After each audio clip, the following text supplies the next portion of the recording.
अस्सलाम वालेकुम स्टूडेंट्स ही welcome back. तो स्टार्ट करते हैं। देखिए, आपसे मैंने उस दिन भी रिक्वेस्ट की थी कि काइंडली हम्बली रिक्वेस्ट है यार, चैनल को ज़रूर सब्सक्राइब करें, ज़रूर प्रमोट करें। देखिए, पता क्या है, आपस की बात है, केमिस्ट्री यार बहुत से स्टूडेंट्स को ना मुश्किल लगती है, लेकिन अगर आप इस चैनल पे पढ़ोगे तो आपको बहुत आसान लगेगी।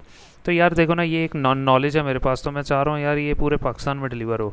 तो उसके लिए ज़ाहिर है मुझे आप लोगों की सपोर्ट की ज़रूरत है। अगर आप लोग प्रमोट करोगे, सब्सक्राइब करोगे, दूसरे लोगों को सेंड करोगे, तो ज़्यादा से ज़्यादा एक इलम जो है ना वो ज़्यादा से ज़्यादा फैलेगा। और वैसे भी देखो, सदका जारी है, मरने के बाद भी इसका स्वाब मिलता रहेगा। जितना काम करोगे आप, ठीक है, जितना प्रमोट करोगे चैनल को, यार ये एक सदका जारी ही होगा। कि आपके पास ज़ाहिर है कि अगर एक चीज़ है तो आप दूसरों को ज़रूर बताओ। अब मेरे पास देखो एक नॉलेज है, तो मैं अपना सारा टाइम निकाल के, ठीक है, अपने अकेडमी के टाइम से भी और इधर उधर के टाइम से भी फुर्सत निकाल के मैं ज़रूर वीडियो बनाता हूँ, ताकि आप लोगों को जो है ना, आप लोगों के लिए आसानी हो, इजी हो जाए आप लोगों के लिए। तो इसलिए आपसे रिक्वेस्ट है। तो आज हम लोगों का जो टॉपिक है साल्ट्स के बारे में हम लोग इंशाल्लाह ताला डिस्कस करेंगे। देखिए, सबसे पहले उसने कहा जी साल्ट्स आयनी कंपाउंड है, यानी आयन से मिलके बनते हैं। आमतौर पे एसिड और बेस की न्यूट्रलाइजेशन से बनते हैं, यानी जब एक एसिड और एक बेस, उन दोनों को आपस में मिक्स करते हो तो वो दोनों आपस में ख़त्म हो जाते हैं। यानी एसिड बेस के साथ मिलता है तो दोनों एक दूसरे को ख़त्म कर देते हैं, न्यूट्रल कर देते हैं, और जो चीज़ बनती है उसको हम लोग कहते हैं जी साल्ट्स। ये हो जाएगी यहाँ पे साल्ट की डेफिनेशन। बड़ी आसान है, पीछे भी हम लोगों ने इसकी एक इक्वेशन पढ़ी है, मज़ीद पढ़ेंगे। फिर उसने ये कहा कि साल्ट दो तरह के हैं, पॉजिटिव आयन उनको कैटाइन कहते हैं, नेगेटिव आयन उनको एनाइन कहते हैं। हम लोगों ने नाइन्थ में भी ये पढ़ा था।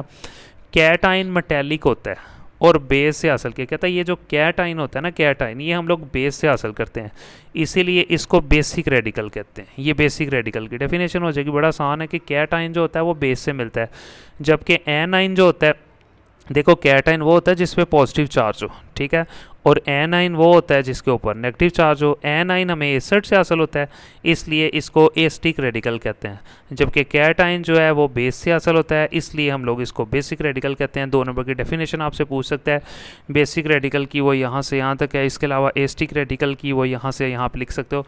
2 नंबर की डेफिनेशन है जिसके बारे में मैंने आपको बता दिया।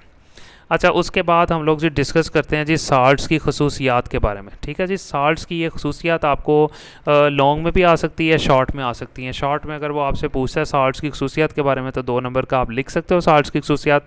और अगर लॉन्ग आता है तो फिर आपने इसके चार जो पॉइंट है वो सारे लिखने हैं। सबसे पहले उसने कहा जी साल्ट्स आयनिक कंपाउंड है। देखिए, सबसे पहले मैं आपको एक चीज़ बताऊँ कि जैसे फॉर एग्ज़ाम्पल Na+ एक आयन ये है, और दूसरा आयन है क्लोरीन माइनस।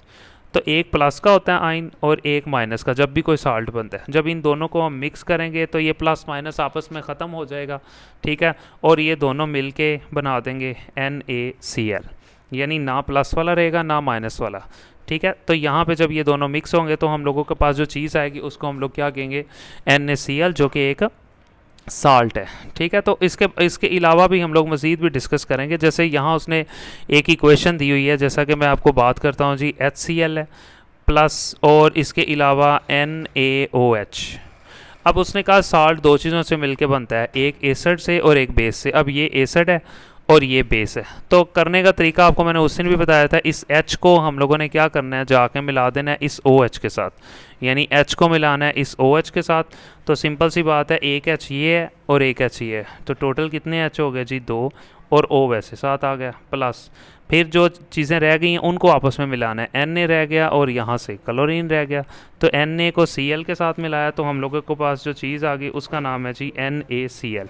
तो देखिए, ये जो NaCl है ये एक नमक है, एक साल्ट है। हम लोगों को कब मिला, जब एक एसिड और एक बेस को हम लोगों ने आपस में मिलाया और दोनों वो न्यूट्रल हो गए, दोनों ख़त्म हो गए और हम लोगों को साल्ट मिल गया। यहीं पे उसने थोड़ी सी आपको खसूसियात के बारे में थोड़ा सा बताया हुआ है, वो डिस्कस करते हैं। देखिए, सबसे पहले उसने ये बताया हुआ है कि जो साल्ट्स है ना वो आयनिक कंपाउंड है, जो क्रिस्टल लाइन शक्ल में यानी पाउडर की शक्ल में आमतौर पर नॉर्मली पाए जाते हैं और आयन से मिलके बनते हैं।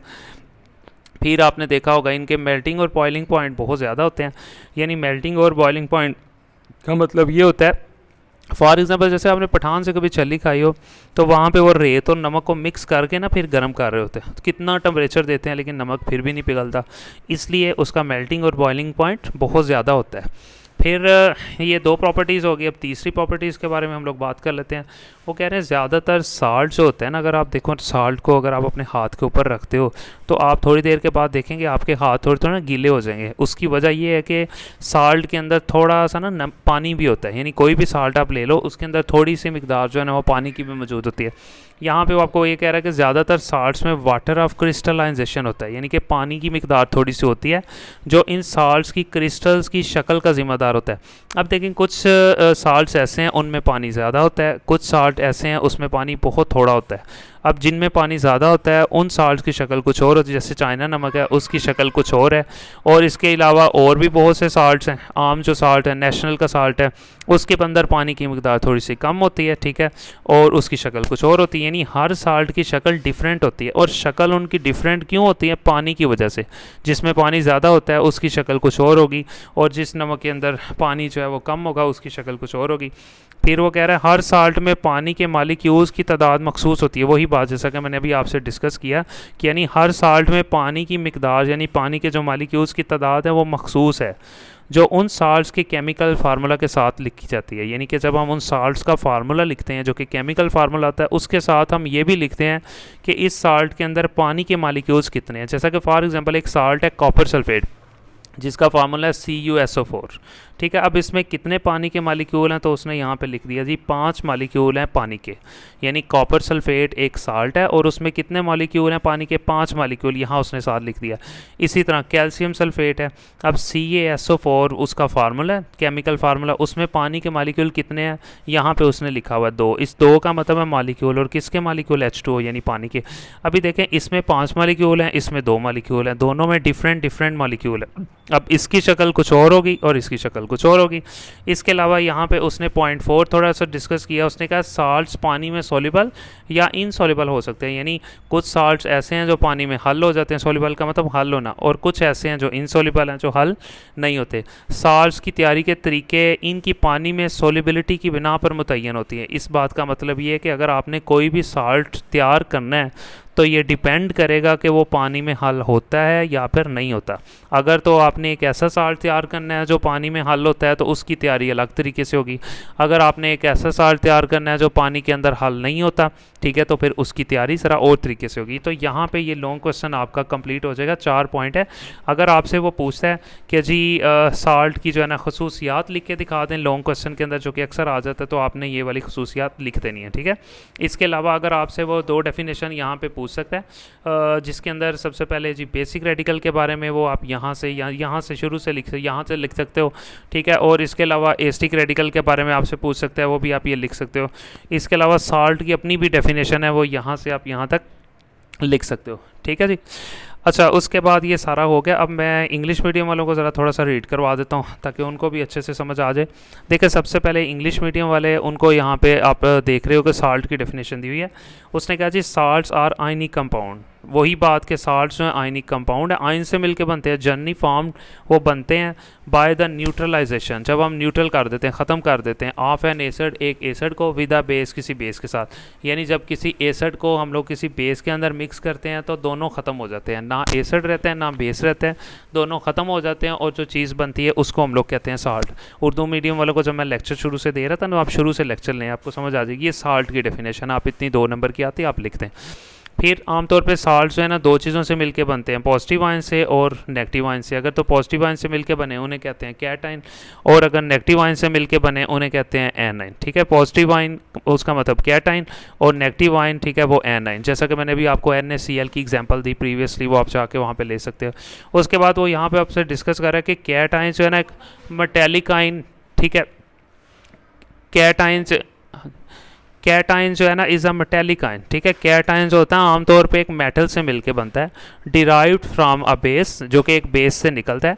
Therefore it is called basic radical. वो ये कह रहा है कि कोई भी कैटाइन है ना आमतौर पे एक मेटेलिक आयन होता है, डिराइव्ड फ्रॉम अ बेस, और वो बेस से मिलता है। यानी कि अगर हमारे पास एक बेस है तो बेस से हम लोगों को कैटाइन मिलेगा, तो इसी वजह से उसे कहेंगे जी बेसिक रेडिकल। ये बेसिक रेडिकल की डेफिनेशन हो जाएगी। जबकि एनाइन जो है अराइव, ठीक है, वो हम लोगों को मिलता है डिराइव्ड, ठीक है, वो हम लोगों को मिलता है फ्रॉम एन एसिड, किसी एसिड से, इसलिए उसको हम लोग कहते हैं जी एसिटिक रेडिकल। बड़ी सिंपल सी बात है, एनाइन हम लोगों को एक एसिड से मिलता है इसलिए उसको कहते हैं एसिटिक रेडिकल, जबकि कैटाइन जो है वो हम लोगों को डिराइव निकलता है फ्रॉम अ बेस, किसी बेस से, इसलिए हम लोग उसे कहते हैं जी बेसिक रेडिकल।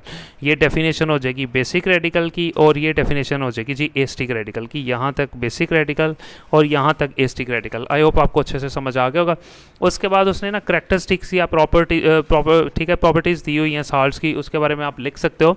देखिए पहली प्रॉपर्टी उसने ये कहा हुआ है, salts are ionic compound found in crystalline form. कहता है साल्ट्स जो है ना वो आयन से मिलके बनते हैं, ठीक है, और आमतौर पे क्रिस्टल्स की शक्ल में होते हैं, यानी पाउडर की शक्ल में होते हैं। They have highly melting and boiling point, इनका मेल्टिंग और बॉइलिंग पॉइंट बहुत ज़्यादा होता है साल्ट्स का, इसलिए इनको पिघलाना बहुत मुश्किल होता है। हाई माई ये पिघलते नहीं है, बहुत आसान। अगर आपको सिर्फ 2 नंबर का शॉर्ट आए तो आप सिर्फ ये दोनों पॉइंट लिख लें, ठीक है, और अगर आपको लॉन्ग आए तो फिर आपने सारी प्रॉपर्टीज़ लिखनी है, ठीक है। उसके बाद ये थर्ड पॉइंट अगर हम लोग इसके बारे में डिस्कस करें, उसने कहा कि मोस्ट ऑफ द साल्ट्स, ज़्यादातर जो साल्ट्स है, कंटेन वाटर ऑफ क्रिस्टलाइजेशन, यानी ज़्यादातर जो साल्ट्स हैं उसमें पानी की कुछ मिकदार होती है। विच इज़ रिस्पॉन्सिबल, जो ज़िम्मेदार होती है for the shape of the crystals, जो कि क्रिस्टल्स की शक्ल का, यानी कि जो नमक होता है, नमक की शक्ल की जो ज़िम्मेदार होता है वो पानी होता है। यानी कुछ साल्ट्स ऐसे हैं उनके अंदर पानी की मिकदार ज़्यादा है, उनकी शक्ल कुछ और तरह से होगी, ठीक है, और कुछ ऐसे साल्ट्स हैं जिनके अंदर पानी की मिकदार कम है, ठीक है, उनकी शक्ल कुछ उस तरह से होगी, ठीक है, यानी डिफरेंट होगी। तो number of molecules of a water are specific for each salt. वो कहता है जब भी हम किसी साल्ट का फार्मूला लिखते हैं तो साथ हम ये भी बताते हैं कि उसके अंदर पानी के कितने मालिक्यूल्स मौजूद हैं, एंड दे आर रिटन, और हम लोग उनको लिखते हैं हमेशा with the chemical formula of a salt, कि जब भी कोई भी साल्ट है उसका हम लोग केमिकल फार्मूला लिखते हैं, ठीक है, उसके साथ हम लोग पानी के मालिक्यूल्स की तादाद भी लिखते हैं कि उसके साथ पानी के मालिक्यूल्स कितने हैं। जैसा कि सिंपल अगर आप देखें कॉपर सल्फेट है, अब कॉपर सल्फेट का ये केमिकल फार्मूला है, लेकिन साथ उसने ये पॉइंट लिखे, पॉइंट नहीं है मल्टीप्लाई किया हुआ है, इसका मतलब है ये साथ लिखा हुआ है कि पानी के मालिक्यूल 5 है कॉपर सल्फेट के अंदर। दूसरी मिसाल उसने कैल्शियम सल्फेट की दी। अब कैल्शियम सल्फेट है, उसके अंदर देखें उसका फार्मूला है CaSO4, जबकि उसके अंदर पानी की मिकदार यानी कि पानी के कितने मालिक्यूल हैं, 2 हैं। तो अब कैल्शियम सल्फेट में 2 मालिक्यूल हैं पानी के, ठीक है, जबकि कॉपर सल्फेट के अंदर 5 मालिक्यूल हैं। अब इसकी शक्ल कुछ और होगी, इसकी शक्ल कुछ और होगी। इस साल्ट की शक्ल क्यों डिफरेंट है, क्योंकि इसमें पानी की मालिक्यूल की तादाद ज़्यादा है। इसकी क्यों डिफरेंट है, इसमें पानी के मालिक्यूल की तादाद कम है। तो वो यही ऊपर आपको बता रहा है कि पानी की मिकदार की वजह से ही नमक की शक्ल का हम लोगों को पता चलेगा, डिपेंड करती है वो इस पर। उसके बाद उसने फाइनली पॉइंट 4 में ये बताया हुआ है, साल्ट्स आर न्यूट्रल कंपाउंड, यानी साल्ट्स न्यूट्रल हैं, उनके ऊपर कोई चार्ज नहीं होता, ठीक है। आल्दो अगरचे they do not compose of equal number of positive and negative ion but have equal number of positive and negative charge. बड़ी इंपॉर्टेंट बात करके गया, वो आपको ये बता रहा है कि आम तौर पे equal number of positive and negative ion, यानी कोई भी साल्ट जब आप बनाते हो तो ज़रूरी नहीं है कि इक्वल नंबर हो पॉजिटिव और नेगेटिव आयंस के, यानी नेगेटिव और पॉजिटिव आयंस की तादाद बराबर नहीं है, बल्कि equal number of positive and negative charge की तादाद बराबर है, यानी चार्ज दोनों बराबर होने चाहिए, जबकि पॉजिटिव और नेगेटिव आयंस कितने कितने ये डिपेंड नहीं करता। फॉर एग्जांपल एक तरफ 2 आयन है पॉजिटिव, दूसरी तरफ जो है 3 आयन है नेगेटिव, तो कहता है ज़रूरी नहीं है ये दोनों बराबर हो, आमतौर पे बस उनके चार्ज बराबर होने चाहिए। अगर एक तरफ प्लस का चार्ज है तो दूसरी तरफ नेगेटिव का हो। इसी तरह जैसे मैंने NaCl की आपको एग्जांपल दी, तो यहाँ पे एक पूरा लॉन्ग क्वेश्चन ही कंप्लीट हो जाता है अगर वो आप लोगों से पूछता है करैक्टरिस्टिक्स एंड प्रॉपर्टीज़ के बारे में। अच्छा, उसके बाद यहाँ से अगर हम लोग मज़ीद डिस्कस करें तो general method for the preparation of salts, उसने आपको यहाँ पर ये बताया हो कि हम साल्ट्स की तैयारी किस तरह से करें, ठीक है। अब साल्ट्स ना 2 तरह का होता है, ठीक है। एक वो साल्ट होता है जो सोल्यूबल साल्ट है, ये वो साल्ट है जो पानी में हल होता है, ठीक हो गया। और इसके अलावा एक और साल्ट भी होता है जो पानी के अंदर हल नहीं होता। हम लोग इंशाल्लाह ताला दोनों के डिस्कस करेंगे और इस टॉपिक को यहाँ पे आज कंप्लीट करते हैं। देखिए सबसे पहले ये सारी चीज़ें मैं आपको नोटबुक पे भी साथ साथ समझाता हूँ। सबसे पहला उसने ये है कि अगर आपने कोई साल्ट तैयार करना है by the reaction of N acid and a metal, यानी जब किसी एसिड को किसी मेटल में आप मिक्स कर लेते हो तो बड़ा सिंपल है, फिर आप इजीली क्या कर सकते हो, कोई भी साल्ट तैयार कर सकते हो। और अभी मैंने जैसा कि आपको बताया कि अभी हम लोग वो वाले साल्ट तैयार कर रहे हैं जो पानी के अंदर हल हो जाते हैं। जैसा कि फॉर एग्जाम्पल ये आपने ऊपर हेडिंग लिखनी है, नीचे आप सिंपल यही लिख सकते हो कि हमने क्या लिखना है जी। सिंपल आप नीचे लिखेंगे, आप सबसे पहले कोई एसिड ले लें, उसको किस में मिक्स करना है जी, मेटल के अंदर आपने मिक्स करना है जी, लिख ले। अब यहाँ पे जो उसने एसिड लिया हुआ है वो लिया हुआ है HCl, और जो मेटल यहाँ पे लिया हुआ है वो कोई भी ले सकते हो, एल्यूमिनियम है, मैग्नीशियम है, सोडियम है, ठीक है। तो उसके बाद क्या करते हैं हम लोग, यहाँ पे जब भी एसिड और मेटल को मिक्स करते हैं तो यहाँ पे हम लोगों को चीज़ मिलती है जी, साल्ट मिलता है, और साथ जो है यहाँ पे हाइड्रोजन गैस मिलती है, यानी हाइड्रोजन गैस जो है ना वो हम लोगों को मिल जाती है। ये आपने याद करनी है क्वेश्चन। देखिए एसिड की जगह हम लोगों ने एसिड लिखा, मेटल की जगह पे हम लोगों ने मेटल लिखा। अब वही तरीकाकार, अच्छा एसिड यहाँ पे जो लेना है ना वो 2 मोल लेने, 2 मोल लेने, ठीक है, 2 मोल लेने आपने एसिड के, ये आपने याद रखना है। फिर वही तरीका जैसा कि मैंने आपको सिखाया भी था कि ये हाइड्रोजन जो है, ये टोटल कितने हैं जिसके 2 एटम है, ये हाइड्रोजन जाके मिलेगी इधर, मैग्नीशियम के बाद जो एलिमेंट लिखा वो तो है ही नहीं है, यहाँ कुछ भी नहीं था, यहाँ 1 था, तो ये HO2 यानी कि H2 हो गया, ये जाके इस 1 से मिलेगी तो ये सिंपल हो गया H2, ये हाइड्रोजन गैस होगी। प्लस अब कौन सी चीज़ रह गई, मैग्नीशियम रह गया, और इधर से जाके रह गया ये Cl। मैग्नीशियम तो एक ही है और ये Cl, अब Cl भी देखें 2 है, हाइड्रोजन भी 2 थी, 2 पीछे लिखा हुआ है, तो ये 2 इसके लिए भी है, ये 2 इसके लिए भी है। तो मैग्नीशियम जाके जब इस Cl से जाके मिलेगी तो यहाँ पे क्या बन जाएगा, Mg और साथ Cl, लेकिन Cl क्योंकि इस तरह 2 थे तो लिहाजा हम यहाँ पे भी 2 लिखेंगे। अब यहाँ क्यों नहीं 2 लिखूंगा, यहाँ अगर मैं 2 लिखूँ तो उसका मतलब होगा कि मैग्नीशियम भी 2 है, जबकि मैग्नीशियम 2 नहीं है। तो यहाँ पे ये वाली एक इक्वेशन हो जाती है। इस इक्वेशन के अंदर आप अपने पास से उर्दू या इंग्लिश लिख सकते हैं कि मतलब आप क्या लिखोगे कि जब एक एसिड को किसी मेटल में मैग्नीशियम में मिक्स किया तो हम लोगों को साल्ट हासिल हुआ और हाइड्रोजन गैस खारिज हुई। अब अगर खारिज होती है तो सिंपल आप एरो का साइन भी यहाँ पे लगा सकते हो कि ये एक हाइड्रोजन गैस है, और एरो का साइन बता रहा है कि हाइड्रोजन गैस यहाँ पे खारिज हुई है। तो बहुत सिंपल थी ये पहले वाली इक्वेशन जो कि मैंने आप लोगों को अच्छे से समझा दी है। आई होप आपको बड़े ईजीली समझ आ गई होगी। अब दूसरा तरीका एसिड और बेस वाला जो कि मैंने आपको अभी शुरू में भी समझाया था, दोबारा फिर समझा देता हूँ, ठीक है। ये वाला जैसा कि मैंने अभी आपको ऊपर बताया था कि जब हम एसिड को और बेस को मिक्स करते हो तो भी हम लोगों को साल्ट हासिल होता है और साथ में पानी। ये आपको किस तरह से बताया था कि यहाँ पे H को मिलाना है इस OH के साथ, ये H और AH कितने हो गए जी, 2H, और साथ O वैसे ही आ गया, और Na को Cl के साथ, ये होगी जी इक्वेशन। इसको भी आप अपने पास से लिख सकते हो उर्दू में भी इंग्लिश में भी कि जब हम लोग किसी एसिड HCl को मिक्स करेंगे NaOH बेस में तो हम लोगों को साल्ट हासिल होगा और साथ में पानी हासिल होगा। बड़ा सिंपल है। उसके बाद ये तीसरी क्वेश्चन के बारे में हम बात करते हैं एसिड और मेटेलिक ऑक्साइड के रिएक्शन के बारे में। यानी एक एसिड है और दूसरा मेटेलिक ऑक्साइड है। फॉर एग्जांपल आप सबसे पहले एसिड ले लें, ठीक है, और साथ ही साथ आप एक और चीज़ ले लें जी, वो है जी मेटेलिक ऑक्साइड ले लें, ठीक है जी।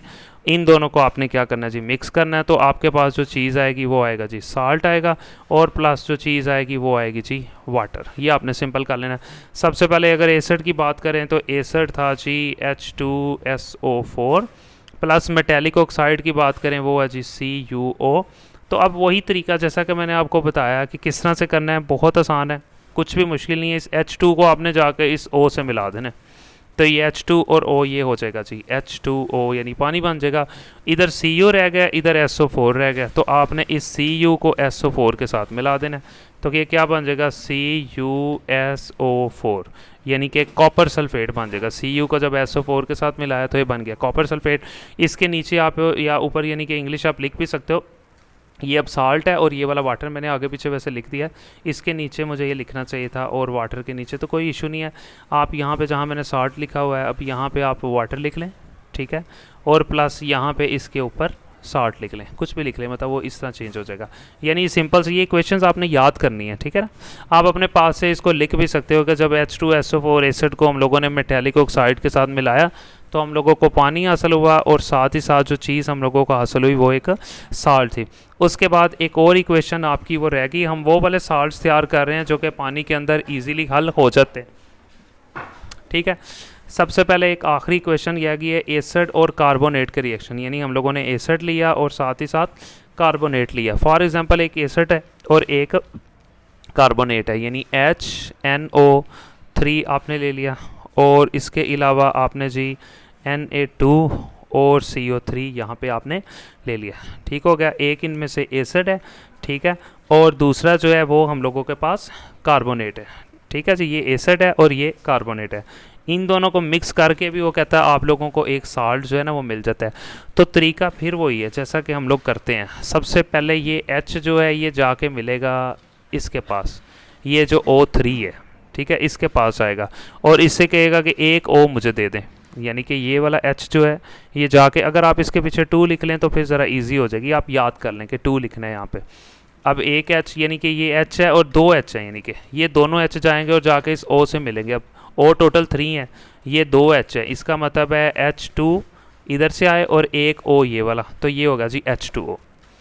अब देखें यहाँ पे टोटल CO3 था, ठीक है, यानी कि 3 थे, एक तो O यहाँ से निकल गया, बाकी रह गया CO2, क्योंकि एक O तो इन 2 हाइड्रोजन से मिल गई, इसका मतलब है CO2 साथ में आपने लिख लिया। अब यहाँ से ये सारा कुछ ख़त्म हो गया है, ये भी ख़त्म हो गया। अब हमारे पास जो चीज़ रह गई है ना, Na2 रह गए हैं और NO3 वो भी 2 रह गए। बड़ी सिंपल सी बात है, यानी Na जो है हमारे पास यहाँ पे 2 रह गए और ये जो NO3 है ये भी 2 रह गए। तो हम यहाँ इसको बड़ा सिंपली लिख सकते हैं प्लस, यानी कि ये Na जाके मिलेगा इस NO3 के साथ, तो हम लोग इसको बड़ा सिंपली लिख सकते हैं कि जी NaNO3 रह जाएगा, यानी NaNO3। अब देखें ना, Na यहाँ पे टोटल 2 थे, यहाँ एक लिखा हुआ है, NO3 यहाँ पे टोटल 2 थे, यहाँ एक लिखा, तो इनके पीछे आप 2 लगा दें ताकि वो जो इक्वेशन है वो बैलेंस हो जाए। अब 2Na है, यहाँ पे भी 2Na, NO3 टोटल यहाँ पे 2 थे, यहाँ पे भी 2 थे। तो इस तरह से हम लोगों ने ये सारी इक्वेशन को अच्छे से मैनेज कर लेना है, तो जो कि आप लोगों को आई होप समझ आ जाएगी। इस रिएक्शन का नाम था एसिड और कार्बोनेट के रिएक्शन। तो यहाँ पे हम लोगों का अल्हम्दुलिल्लाह जो है ना यहाँ पे कंप्लीट हो गया, यानी कि ये वो वाले साल्ट्स हम लोगों ने रेडी किए हैं जो कि पानी के अंदर हल हो जाते हैं। अब हम वो साल्ट्स तैयार करेंगे जो पानी के अंदर हल नहीं होते, जिन्हें हम लोग कहते हैं जी इनसॉल्युबल साल्ट्स की तैयारी। उसके अंदर आपको 2 इक्वेशंस दी, आपने जस्ट वो याद करनी है। सबसे पहले एक उसने कहा हुआ है जो AgNO3 है प्लस NaCl है, यानी इस केस के अंदर हम लोग क्या करते हैं, अगर हम लोगों ने एक ऐसा साल्ट तैयार करना है, ठीक है, कि जो पानी के अंदर हल नहीं होता, तो हम क्या करते हैं 2 साल्ट ले लेते हैं। उन दोनों साल्ट्स के अंदर से हम लोग क्या करते हैं कि 2 ऐसे साल्ट्स ले लेते हैं, ठीक है, जो सॉल्युबल होते हैं पानी में। ये दोनों ऐसे साल्ट हैं जो पानी के अंदर हल हो जाते हैं। जब इन दोनों को मिक्स करेंगे तो हम लोगों को 2 साल्ट मिलेंगे, उनमें से एक पानी में हल होता होगा और एक ऐसा साल्ट होगा जो पानी में हल नहीं होता होगा। आई होप आपको अंडरस्टैंड कर रहे हो कि इसके लिए हम लोगों ने क्या करना होता है, 2 साल्ट लेने होते हैं, दोनों पानी में हल होते हैं। जब इन दोनों को मिक्स करते हैं तो एक ऐसा साल्ट बनता है जो पानी में हल होता है और एक ऐसा साल्ट है जो पानी में हल नहीं होता। इस Ag को आपने मिला के जाना है यहाँ पे AgCl के साथ। तो मेरा ख्याल है कि Ag को मिलाया आपने इस Cl के साथ, तो ये बन गया। मेरा ख्याल है आपको नेक्स्ट लेक्चर में ही समझाता हूँ यार।